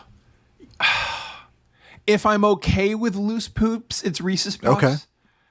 If I'm not okay with loose poops, like if I got to run the next day or I just like don't want to feel that way. You got to run by choice the next day. Yeah. Or hey, you never know. You never know. Or Cinnamon Toast. Okay. That's a good one. I'm going Corn Pops. Okay. But like all time favorite, like King of the Mountain is Boo Berry. Yeah. But then you're going to have loose and poop. It's not a good loose time. And blue, like a 50s musician. I'm Blue Abadi. Yes. What's on here? Oh, Star Trek Deep Space Nine, and Fresh Prince, and Law and Order. I never got into Law and Order. We had a moment in time, like when Adam Schiff was the DA. Those were the best episodes. Yeah. He's like that. He's that older man, that like short, baldy, oldie man. If you can spot him in the episode, if he's the DA, you're in for a good one. That's a good arc. Like when he's the anime arc, the 4 or 5 seasons, maybe even just 3. I don't know that much about it, but when he's there, you're having a good time. Yeah, there's some weird movies on here, and then like this is when Nickelodeon was showing like Jimmy Neutron at night, and just there's a bunch of movies I forgot about, like Ballistic X vs. Sever, and oh yeah, Star Trek Nemesis, Son-in-Law, The Guru. Like there's some real. I was like, oof. Star Trek First Contact, directed by Jonathan Frakes. Nemesis is the final. Tom Hardy, right? Nemesis, yes, is the last one. Yep. Tom Hardy is like Romulan. He is the Romulan clone of Picard. So in all of the Star Trek lore, the Romulans are kind of like, if you make a really good president, we'll just clone him and make him evil. Okay. That's kind of their game. That's what they do. We'll clone him and we'll put him to our purposes because we think that's where the value is. The value is not in the humanity of the person. The value is in the accomplishments. Right. So they take you, they clone you, they make you evil. So everybody on the show in Next Generation is always getting like, this week she has a bent eyebrow. She's the clone. And that's how they have those little stories. And she, and so Tom Hardy plays the clone that was grown up. You know what I mean? So now he's like a teenager. And he's a young Picard, and he's like out thinking Picard because Picard's out being right because he doesn't have scruples like Picard would. Yeah, exactly. I'm seeing an ad in here for a show that I totally forgot about and is appalling. And if I could go back in time, I would murder everyone in this show and hope that it would save us from the current situation we're in. But it's Growing Up Gotti. Oh, I knew you were going to say. I'm like, you made a reality show about John Gotti's garbage family living in their garbage house with their crap father's money. You're going to die this week. 100%. I hate the mafia, and I specifically hate the New York Italian mafia and John Gotti specifically. And look at... They're going to call it suicide with a bullet in the back of your head. Oh my God, look at these scumbags. They're hideous people. You're doomed. Like... Family of Mr. Gotti, please. I think they're all dead. They have to be. They look dead in this picture. Oh, they're going to show you. Oh my God. And they all have slim Goodbody hair and they think they're super cool. Like all these dudes are tan. Like, oh my God. They mentioned the Osbournes. I also didn't like that. Yeah. I mean, that was at least kind of cute and funny. And also that family wasn't famous because their father was a murderer. No, you either you all hate it or you didn't. None of it's good. But just, man, like, these sons and like I can smell them in this photo. See, look, this is like, there's a horrible row of TV right underneath it. Hollywood Squares, Inside Edition, Entertainment Tonight, Access Hollywood, Entertainment Tonight, Extra, Nightly Business Report. I will jump off. I used to love Entertainment Tonight when I was growing up because there weren't a ton of entertainment shows. So I would like always watch that. I like to see whose birthdays were that and like famous people. I used to watch Siskel and Ebert. But then around 2000, all of a sudden, all the people who hosted those shows only shouted. Like it was really weird. It was like the news all of a sudden, they yell everything all the time. And I'm like, what happened? So I was just shitting on those shows. However, I do have to give them credit where credit was due. They served a purpose. Sure. And their purpose was they showed us the big budget sci-fi trailers. Yes. They would roll out the like, hey, Men in Black's coming out this week. We have an exclusive flipping trailer. And then you'd Yeah. Oh, yeah, exactly. They'd show a scene. So, like, if you were a little movie nerd who begged your parents to take you to the movies, you did watch a lot of entertainment. Yeah, pre-internet video, like, that was where you saw that stuff. And they would build buzz and all this stuff. Those shows are still on. I don't know how or why or who they're for. But there they are. There's a movie on called Step Into the Liquid, which is a 2003 documentary about surf culture, which they're calling a sort of a sequel to Endless Summer, which I absolutely love. I've never seen this, but for some bizarre reason, I absolutely love surfing. And I love watching stuff about surfing, and I feel like I need to see this movie. So like Blue Crush? More like the 60s stuff or like any of the documentaries. Like Endless Summer is so great. I loved Endless Summer too. There's a few different sort of surfing documentaries. There's one called Riding Giants. I cannot explain why, but I love surfing stuff. And they give it 3 stars, which is pretty good for TV Guide. I don't know. Maybe they give The Princess Bride 3 stars. So they're saying that this movie's as good as Princess Bride. Top of PDF 48, page 89, if you're reading along on the right-hand side, Falling Down, that Sigma male movie. Where he refuses to take a bad cheeseburger, so he shoots underage workers and stuff. I could never, even at the time, figure out what the hell that movie was trying to, like, what its perspective was. I was like, is this a parody? Is this... He's just had enough, man. He's had enough of that white power guy, but he's also acting like one. What's happening here? Also, I'm surprised 2004 we had BBC America already, which I thought came later, but they're showing Randall and Hopkirk Deceased, the remake of that show, which stars Vic Reeves and Bob Mortimer as Randall and Hopkirk. It's like one of them's a ghost. It's very fun. That's Monday. The Gaudis can fuck off and die. God damn. Oh, come on. Is there anyone who's going to defend the Gaudis? Smith and Wesson. They can't even afford that now. I think they're completely broke, as they should be. Look at these sons. I guess they'd probably be in their 40s now, looking at them in this picture. If they're... I was about to say, like, man, you're going to get a whole nother face full of Gaudis in a couple pages. Like, I can't even... And their gross mother. Okay. Oh, here we go. Right beneath that Gotti picture, back on the prime time, left-hand side, Dennis Miller. Yep. I didn't have the technology of the word cringe to describe his first special when I was a child. Black and white? And so that one where he's like smoking and that whole time, and he has a song at the beginning. Oh, you're thinking of Dennis Leary? Dennis Leary. Oh, okay, Dennis Leary. Never mind. But Dennis Miller, I'm sorry. Dennis Miller's also awful in different ways. After 9/11, Dennis Miller lost his mind and became real bad. He lost his mind. But Dennis Leary, I didn't have the technology for the word cringe, but like kids today, they don't know that that's a good word to have. But I felt cringe when he's like, I was driving my car. Okay. Yeah. And he's like smoking and doing this like screaming. Oh, I hated it. There's a reason he stopped doing stand-up once he got famous, because he was only doing it to become an actor. Yeah, which sucks. Like, just because he's good, so like, just cut the line. Yeah. Like, I wish I didn't have this like awkward high school photo of you.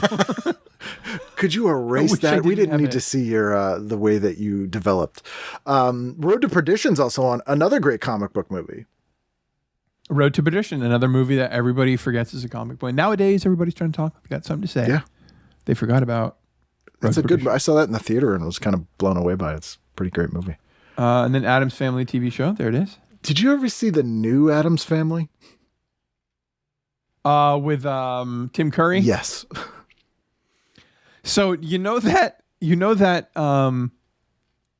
that meme of the gentleman like tipping his hat, yes, and he's like the nerd guy. That one, that was the Pugsley actor from that show. Wonderful. He seriously, that was one of his headshots that he had. And it's just gone. Poor kid. And so that guy, he's still alive, he's still around, but the kid who played Pugsley on the new Addams Family is that hat tipping gentleman meme. Because it just showed you how much they didn't get the Addams Family. Because Tim Curry is amazing. He gives every role that he's in 100%. Horrifically miscast as Gomez Addams. Like, it's just wrong. Terrible. Like, it's yeah. Like, even he should have been like, I don't think so. But yeah, I just compelled my wife last week to watch both Addams Family movies for the first time in years, and I got her to concede they're cute, which for her is that's a big one for the wife to say that was cute. I'll be yes, yeah, they're great, and Raul Julia acts his tits off. Angelica Houston is a class act. Christina Ricci is a treasure. Yep. And even Doc Brown. Yep. He's well cast. He brings it. He brings it. His physical comedy. Yeah, it's perfect. Like it's so good. It's so good. Everybody in that movie shows up. And then the lady, I don't know her name. She Grandma? played Carol? the landlord in Kimmy Schmidt. Oh, Carol Kane? In the second one, she played Granny Yeah. Frump. She stole every scene she was in. It's Bingo! This kid knows something's up. it's great. It's yeah. so good. I'm surprised there were only 2. Oh, he died. Yeah. That's literally so. The first one came out, and made all the money. Barry Sonfield, I can't remember his name. He went on to direct all the Men in Black movies, except for the most recent, I think. But then he also came on. He did the sequel, and they made all the money. They made so much hits. money. They made a ton of money. All the merchandising they did, they made so much cash. MC Hammer did a lot of the heavy lifting. MC Hammer lifted from his knees on that movie. They do what they want to do, play what they want to play. Get out of here. But yeah, but no, he did that. It was great. They were great movies, and they were definitely going to do a third. So it's like, it sucks. Like I if I get a nerd like yourself, you know what? I'll just go ahead and ask you. Would you rather have the third Addams Family movie, the third Ghostbusters from the 90s that we should have gotten? Oh my God, I had a third one. Which would you rather have, a third Addams Family or a third Ghostbusters? Because it would have been consistently a good trilogy. Like that wouldn't have been. There would be no question that would have been good. I don't know. I think about Ghostbusters sometimes. Sometimes it keeps me up at night. Oh, that was the third one. Or the sequel had Heath Ledger not died to Batman. That I don't care about that much. Interesting. Because okay. If I go to heaven and they give me the magic VCR, those are the movies I'm watching in a row. I just don't know which order it is, but it's the Heath Ledger Batman had he not died, the Addams Family 3, or the Ghostbusters. Because I feel like we got everything I wanted out of that character in the one movie that he was in, and I feel like if they had that one had he not died, there was a potential to almost retroactively make the previous movie not as good. Because sometimes it can be too much of a good thing in that stuff. The Addams Family, I feel like, would have been consistent tonally with the other two, because it would have been much closer. When I think about the cast of Ghostbusters and where those guys were at in the 90s, I think it would be a terrible movie. It would have marred the story. I just don't think it would have worked. Like, also feel like I don't know. Have you ever read Aykroyd's original script for Ghostbusters? Oh, the one like on the moon, it's like a space. like it's spacemen. very strange. I'm curious what that would have been like if they actually made what because Spaceballs with because like the whole like the whole crux of the story was there were like rival Ghostbusters groups, like rival exterminators, and they were like, trying to like outbusiness each other, which is such a different idea than what they made. It's like Joe's Apartment, but with ghosts instead of cockroaches. I can't believe they made Joe's Apartment. They hashtag never forget MTV They couldn't even movies. get Jerry O'Connell. You can't get Jerry O'Connell in the early 2000s. Something's wrong with you. Look, I only brought $6, and I can't afford Josh. We can get Adrian Paul, and it was like, I don't know. He's gonna play all the cockroaches. Sold. We're gonna have that man in a green screen suit for 9 months. Gonna be perfect. There are so many reality shows in here. I'm looking at Wednesday. I had no idea this was a thing. It's a show called The Next Action Star, and it's hosted by Billy Zane. Because he did Phantom? I guess. Like, that's just weird. There's The Simple Life, which I forgot about, with Paris Hilton and Nicole Richie. I totally forgot about that. Just some stuff that I'm like, wow, these were such massive phenomenons for like 2 weeks. And then everyone's like, I forget about it. It's very strange. Too Fast, Too Furious. So to this day, I'm 38 human years old. I've never seen a Fast and the Furious Never either movie. here. Not a single minute. I've never seen one. Not a single minute. I remember I was staying in Silver Lake in Los Angeles, and I guess like a couple of the houses that they shot at are there. And one of whoever the guy that died, who's in the Fast and the Furious that everybody liked, that actor. Vin Diesel. Yes. Vin Diesel died and was resurrected, as we all know, as a robotic Vin Diesel. During the filming of Triple X. He's like the robotic Three Stooges. He's sort of like Inspector Gadget, but he's Vin Diesel. The house that dude was like the character lived in is literally across the street from the house from Thriller. Brilliant. And nobody cared about the Thriller. People were like, oh, people were getting their picture taken in front of this house. I'm like, I don't know what this movie is. All right, fine. Although I will say, I did see and enjoy Hobbs and Shaw. What is that? Is that a spinoff? That was the spinoff with The Rock and Jason Statham. And I watched the like movies with them. of it, and it was like a live action anime. Like, it was ridiculous, the things that they were doing. That sounds good. I had a really fun time with that one. Have you ever seen the City Hunter movie? Mm-mm. Oh, have you ever seen the anime? Was that Golgo? Yes. No, yeah. I haven't seen Golgo 13. Jackie Chan made a movie called City Hunter, and it's one of his Hong Kong movies, and it is really funny and crazy. It has like it becomes a weird Street Fighter movie at the end. I've seen that clip. It's very funny. I do want to point out Good Eats is on like every night, and certainly in 2004 I was mostly watching Good Eats, and Alton Brown has proven himself to be a terrible person since then, but man, Good Eats was a great show. My wife went to culinary school, and then she went to nutrition as well, so like she's big into just negated everything she learned about delicious food. She's big into like the I don't know, the nerdy side of food, and so I just didn't. So I let her hold all that. I don't find shows about food interesting. We're watching The Bear right now, and I'll admit, like, there's some good episodes. I'm having a good time now, but I struggled to get involved in the beginning, and I still wouldn't think it's like one of the greatest things. So you've never seen Good Eats? I have. I just didn't like it. Didn't in any way grab me. It was innovative at the time because he was basically doing a show for adults about cooking that was like Mr. Wizard and presented like a children's show. Sure. Which was really refreshing and fun, and like got kind of stuffy concepts in a fun way. And, you know, those are still fun shows to watch. I never attempted to cook anything he made, but I enjoyed the show. Meanwhile, on Thursday, I'm watching The Simpsons. It switched to Thursdays again? It looks like, Thursday primetime, 7:30. Oh, wow. Page 12368 on the PDF. Oh, yeah, there it is. Yeah. Weird. Yeah, I love, man. Little Nicky's on. I can I can speak Simpsons. That would have been the era of Simpsons that people despise the most, right? Around this time. Okay, I have to say this for the good of the planet.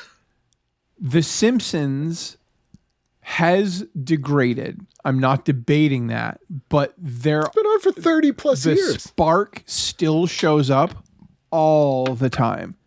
That spark of like, no, that was a really great classic feeling Simpsons. They do it all the time. It's not consistent like it was. Like, you can, back in the day, you literally as early as season 3 to like 12, and no one's going to argue with you. Like, just 9 seasons of solid, good storytelling. What I'm saying is, like, there are episodes in, like, season 17, season 20 that, like, maybe they're not all... You can't just let the... You know, you have albums where you can just, like, let every song play. Yeah. You can't do that with later seasons. There's some great singles. But there are great singles. Like, the Cheaters episode. It was the mid-2000s, the Cheaters episode, where... Homer's cheating on his diet, and Marge hires the Cheaters crew to chase him down, funny. And he's like going into hotels with giant sandwiches. It's delightful. There are great episodes of The Simpsons. So, like, what I'm saying is baby in the bathwater, folks. Yeah. All right, that's fair enough. And there's so many episodes. There's so many. They do get it right. They get it wrong. Don't get me wrong, but they do get it right. There's over 1,000 episodes. Yeah, they get it right. I need to revisit because I checked out around probably season 13, and I think I've seen like maybe 1 or 2 episodes since, like on a plane. And it freaked me out because they had cell phones, but they look the same as when I watched it in the 90s, and it felt like anachronistic. But I'm like, of course they have smartphones. Like it takes place now. See, now Unwrapped, that would be weird. I'll watch Unwrapped. I just said that about food, but like I'll watch Unwrapped. Like make something that I know that exists. I also love how it's made. But Unwrapped, and when I had Mark Summers on, I brought this up where I was like, how many times on Unwrapped does stuff just get put in a barrel that turns it until it's done? And he's like, pretty much every episode. Yeah, that's it. And then I had like a little montage where he was like, it goes into a large tumbler, like a giant cement mixer. The things go into it. I'm like, yeah, every single food. It just goes into a bin that's been a rock tumbler and then it's done. Your little sister wandered into the dryer and was rolled like a rock tumbler. Looks like a large cement mixer. He was never the same. Never the same. The movie The Chase is on. I'm trying to see if there's Joanna anything. Man. Oh my God, that's terrible. That is a terrible movie. No. A male hoopster joins a women's team in this comedy, which nets too few laughs. That is the Hemingway 6-word short story of fuck your movie. Yep. Yeah. But very accurate. Very accurate. Very, very accurate. Also, I haven't mentioned I Love the 80s is on every single night. This was the huge I Love the era when those were just massive. That's and all again, VH1 like did. The Simpsons, they had some good seasons. You could watch it and have a good time. Yeah, absolutely. Michael Showalter, those were good seasons. Oh, yeah. I've done many shows with him. He wasn't always nice to me. Michael Ian Black, though, best dude. But at its worst, that show just made me want to watch a bunch of stuff that weren't that show. Like, I'd be like, oh, yeah. No, I want to go back and watch that. I don't want to hear people talk about it. I want to go watch that thing. Yeah, there's I Love the 70s right there again. Which I don't. There's a show called Ultimate Hollywood Blonde, a countdown of the top 20 party blondes. Ooh. That's, of course, on E. Party blondes. Send the kids to bed early, folks. Oh, it's blondes after dark. Yeah. Little Nicky's on every single night for some reason. Here's a cigarette ad. This surprised me. This is Big Joe's Smoke Shop by mail at BigJoeSmokeShop.com. We accept checks. Cigarettes from just $1.19 per pack. Generic brands shown are just $2.15 per pack. That's some cheap real cigarettes. talk though. Like nowadays, if you started a business that sold cigarettes this cheap, you'd be out of business from popularity. If you could sell a $3 pack of cigarettes. Well, what are they in New Hampshire now? Because that was the thing. Whenever I was growing up, people were like, "What are you doing this weekend?" You're like, "Oh, I'm going to New Hampshire." People in Massachusetts would literally go, "Get me some cigarettes." That was the first thing they would say. I mean, so I used to work at a couple different gas stations. 773. Jeez. And that's cheap. What was the number one brand when you worked at those gas stations? Marlboro, 100%. 100% Marlboro, 100%. You'd get the spirits. You get those, like, I can't remember the name of them. They always featured a Native American, and they were like either bright blue or bright yellow. Oh yeah, American Spirits. Virginia Slims, Super Slims. That's when you get to like. That was you'd have a select customer. Tall and I'm gonna slim. keep my eye on you. No, seriously, I'm gonna keep my eye on you. For people who are looking for a get-rich-quick scheme, Please, first of all, please don't tell them to drive cigarettes across the border. First of all, I want to mention that the reason these are so cheap is because the address is located on the Seneca Sovereign Territory. And no. Big Joe is a Native American, apparently. But I just checked, and BigJoe'sSmokeShop.com is available. Yeah, but even what are their prices? Well, it's not even you could have that site now. Oh, it's this available. One is you can. So we could go into business. We could go into business. Are you proposing? Yeah. We'll become a sovereign territory, and then we could sell USA gold cigarettes for $1.79. We'll sell medically accurate cigarettes. That's right. That's right. These are not used as medical devices. No, more tar. And then that brings us to Friday. Anything on Friday? I really don't like how they call it Lord of the Rings 2. I really don't like that. That doesn't sit well with me. What's the correct name? The Lord of the Rings, the Two Towers. Okay. Not 2. But like actually it's just Lord of Rings 2. You could get maybe a very it's the different show. It's like Lord of the Dance. Yeah, like this. There's a guy in the audience dressed as a hobbit, and he looks pissed. He did not come for this. This is not what he anticipated. I want it to be Lord of Rings 2 TOO, like Teen Wolf 2. Yeah, starring Marlon Wayans. Yep. The whole way, every Wayans, all the Wayans, every American who's ever been bore the name Wayans will. But it's not a parody. It's not one of those parody movies. It's deadly serious. Shot for shot remake. Shot for shot remake of Bakshi's Lord of the Rings. Shot for shot remake.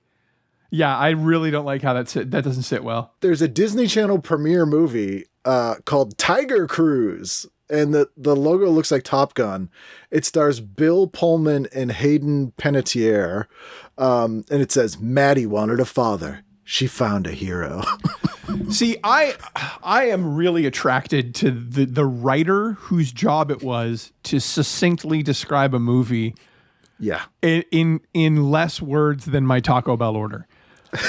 It is Bruce Lee, the life and untimely death of the martial artist. That is everything you need to know about that movie. Yeah, that's a game show. Like, get this.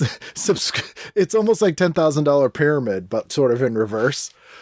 How do you feel about Lawnmower Man 2 Job's War? Would you not like that to be called Lawnmower Man 2? Would you just like to be Lawnmower Man : Job's War? That's fine. That's fine. I don't think that's a movie that warrants defending or reverence. Lord of the Rings means something to me. I'm not going to die on the hill called Lawnmower Man 2 Job's War. Hey, I'm sure that means something to somebody who's like a big Matt Frewer head. Yeah, I will literally eat any hat you give me if you can find me one person who's written an essay about the value of that. A madman tries to dominate the world via computer. Perfect. And then someone shows up thinking it's going to be like an Edward Snowden movie, and they're like, what the hell is this? Why is Max Headroom mad? I am so upset. Rambo 3. Rambo 3, fine. I mean, the first Rambo is just, They do Man in the Mirror, the Michael Jackson story, is on VH1. This is a drama, a scripted drama starring Felix Alexander as the King of Pop, and an even-handed biopic about Jackson's life, from a prodigy with the Jackson 5 to his latest legal woes. So this was before he was dead. Ew. I just don't. Ew. Yeah. And then Lara Croft Tomb Raider. I never got those movies. I just didn't get it, and so many people loved them. I saw the Lara Croft the game. I like the first one and I like the second one, and they're not good anymore. But when you were a kid, they looked cool. But the first one and the second one especially were really fun. Me and my friends used to play that a lot. Page 79 of the PDF. There's an ad for Man in the Mirror. You tell me that doesn't look like a still from The Crow. Literally looks like Brandon Lee. It looks exactly like Brandon Lee in The Crow. Exactly like Brandon Lee. To the point where I'm like, I think this might be a mislabeled photo. I'm talking to the bird in the mirror. Wow.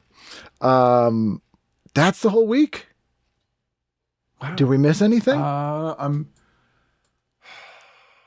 They mentioned Full House. Hated Full House. A show I watched every week and never enjoyed. Because that was how I did things. I will read you the cheers and jeers to wrap up here, Ricky, because as you know, TV Guide is not just informative. It has opinions and it cheers and it jeers. So let me read you the cheers and jeers from this week, first week in August, 2004. See if you agree or disagree. This is always fun because it's unsigned, so TV Guide tends to get pretty bitchy here. Ooh. This is actually a cheer-heavy week, which is unusual. We got 4 cheers and 3 jeers. Then it would end on a bad note. Yeah. Cheers to the Emmys for recruiting Gary Shandling to host this year's ceremony. The comic genius killed it when he emceed the awards in 2000, memorably skewering Survivor. We can't wait to see how he'll handle The Apprentice. Ugh, that just made me sad. Whenever Shandling returns to TV, we need the immortal words of Larry Sanders, no flipping. I agree with that. That meant nothing to me in any way, shape, or form. Like, you had that like meme of like the Grand Pacer system exercise test. Like, nope. I know that like blank literally right meant nothing to me. None of those. Cheers to Conan O'Brien for a brilliant spoof of Fahrenheit 9/11 and Access Hollywood. Oh my God, no! The late night wag, joked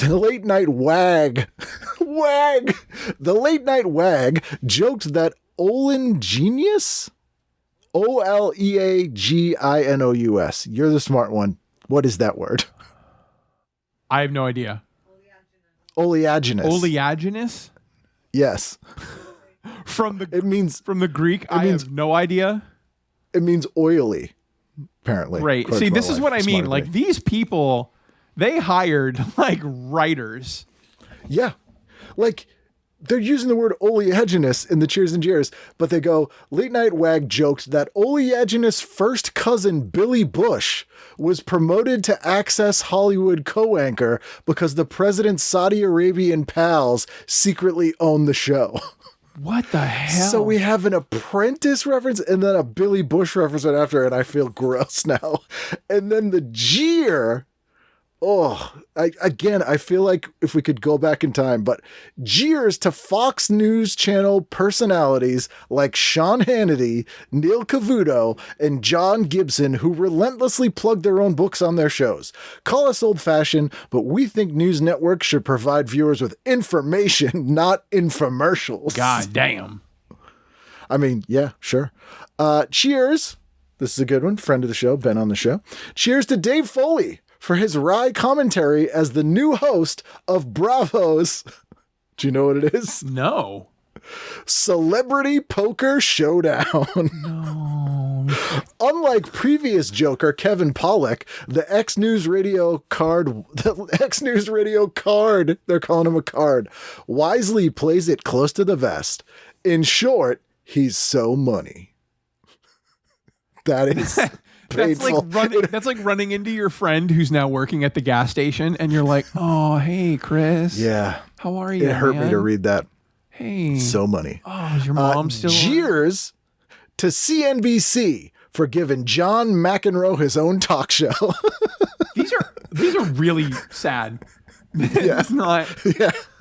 For such a loudmouth, the guy's got surprisingly little to say. If only we could say the same about McEnroe's equally smug lead-in, Dennis Miller. Now, if CNBC brings back Geraldo Rivero, it could promote an all-Bloviators lineup. An all-Bloviators lineup. This is a well-read individual who's like sticking it to their dad that said, "You're never gonna write. Yep. You're not gonna change the world, kid." Oh, I can't spend money on a word-a-day calendar. I'll never use that. How about this, Bloviator? Yeah, a Bloviator. Well, Lalo Chetsia to you, too. Well, I was all Bloviator in college. And finally, cheers to Mountain Dew. It'd be great if that was it. That was it. For its sly series of commercials inspired by the classic Mad Magazine cartoon, Spy vs. Spy. After too many years of over-the-top Dew ads featuring extreme sports, the secret agent's minimalist slapstick battles are deliciously refreshing. I did not know Mountain Dew did Spy vs. Spy ads. Spy vs. Spy was probably my favorite thing in Mad Magazine, and I am a Mad Magazine fan. I love Spy vs. Spy, so I feel like I need to go back and try and watch these. I mean, I remember the Spy vs. Spy video game on Nintendo. Oh, was it a Nintendo game? Yeah. Yeah, those characters were just, they were so iconic. And it was a classy Itchy and Scratchy. For sure. Yeah. And it had Cold War undertones. There was a social message there. Most of the time, both of them died. Yeah. Doing a funny, completely silent comic strip is kind of difficult. Yeah, I mean, like, because you've only got like, I mean, I don't know how the originals looked, but like, you only got like at most what 3 panels, 4 panels. Yeah, they would be. Yeah, quick. usually I saw them in sometimes the 4. They'd newspapers be a a lot. 1-pager. Yeah, like zip, zip, zip, you're out. Yep. Yeah, they really underrated Mad Magazine piece, The Spy vs. Spy. It also tonally never fit with Mad Magazine. And the weirdest, it was like this weird. It was in every issue, and it was always consistently good, but like never fit with Mad Magazine. Yeah, a little almost. I mean, I know it's silly, but like almost a little like artsy. Like, oh, this is a weird little inclusion. It felt European. Yeah. I will say, I love Sergio Aragonés stuff in Mad Magazine, and I tried to read Gru, and I didn't like it, and I felt bad about it. Okay, if you're willing to try one more of the like stylized little self-contained universe, Bone will. Oh, I love Bone. Bone will get Just you there. Bone's great. Yeah, Bone's great. Bone is great, and Concrete's the other comic I always try to get everyone to read. I've got the first appearance in the first issue. I do like Concrete. Dark Horse Presents the first appearance, I think. I love Concrete's. Paul Chadwick's amazing.